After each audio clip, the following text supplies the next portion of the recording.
और उत्तर प्रदेश के उप मुख्यमंत्री और बीजेपी के वरिष्ठ नेता केशव प्रसाद मौर्य ने गुरुवार को हापुड़ में दावा किया है कि सत्ता में आने का दम भर रही साइकिल पंचर हो चुकी है। लक्ष्मी जी कभी टूटे वाहन पर सवार नहीं होती। उत्तर प्रदेश में लक्ष्मी जी फिर से कमल पर बैठकर ही आ रही हैं।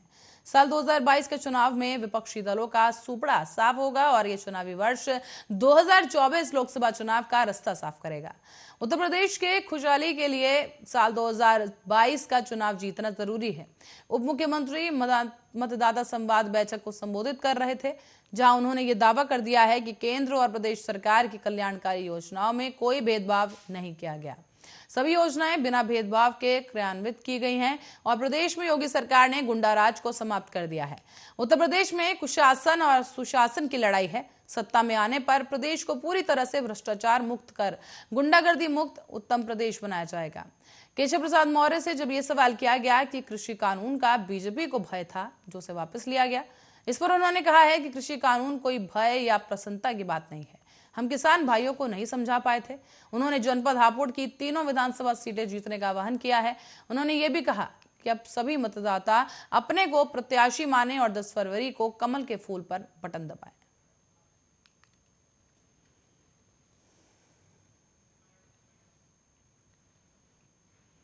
तो वहीं रुक करेंगे अगली खबर की ओर और प्रयागराज से खबर सामने आई है। प्रयागराज के कर्नलगंज थाना क्षेत्र में बीते दिनों 18 वर्षीय स्नातक छात्रा के साथ सामूहिक दुष्कर्म और हत्या का मामला सामने आया।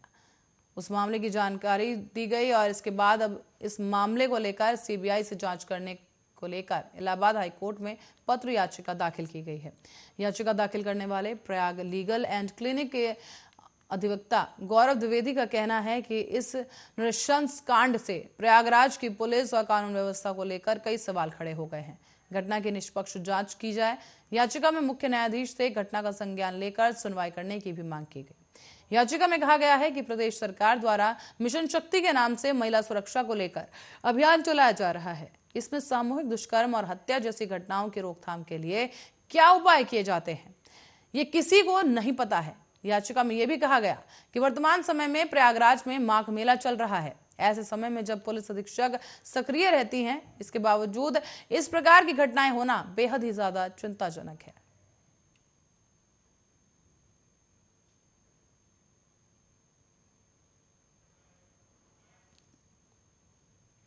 और उत्तर प्रदेश के विधानसभा चुनाव 2022 में भारतीय जनता पार्टी के खिलाफ छोटे दलों के गठबंधन के साथ ही उतर रही समाजवादी पार्टी ने बीते दिनों अपने प्रत्याशियों की सूची जारी की। राष्ट्रीय लोकदल ने भी पश्चिमी उत्तर प्रदेश में अधिकांश सीटों पर अपने प्रत्याशी फाइनल कर दिए हैं। माना जा रहा है कि अयोध्या मंडल में भी उनको 1-2 सीट मिल सकती हैं।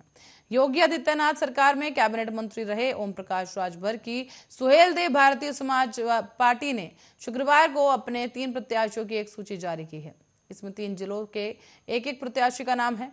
इसके साथ ही लिखा गया है कि समाजवादी पार्टी के साथ गठबंधन में शामिल सुहेलदेव भारतीय समाज पार्टी के प्रत्याशियों की तीसरी सूची भी जल्द ही जारी हो जाएगी। सुहेलदेव भारतीय समाज पार्टी ने हरदोई के संडीला से सुनील अर्कवंशी, सीतापुर के मिश्रिख से मनोज कुमार राजवंशी और बहराइच से बल्हा से ललिता हिरेंद्र को प्रत्याशी घोषित किया।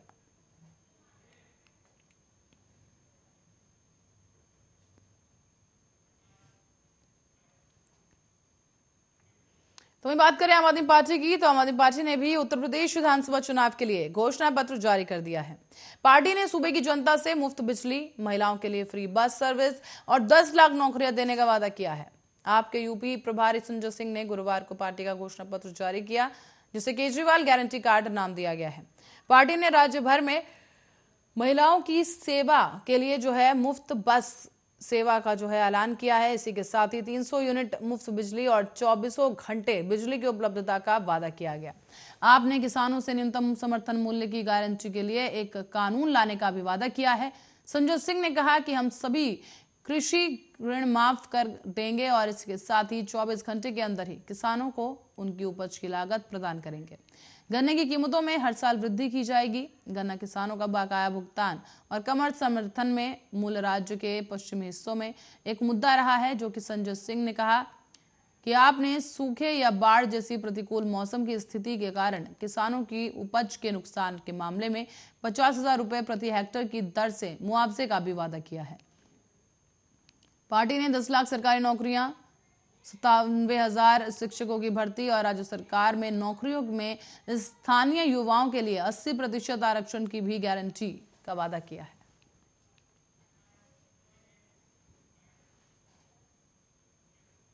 और उत्तर प्रदेश में 24 घंटे में 1,80,883 कोरोना टेस्ट किए गए, जिसमें से 7,907 नए कोरोना मरीजों की पुष्टि हुई है। इसी अवधि में करीब 14,993 लोग उपचाराधीन हैं और इसी के साथ ही उपचार के बाद वो ठीक भी हुए हैं।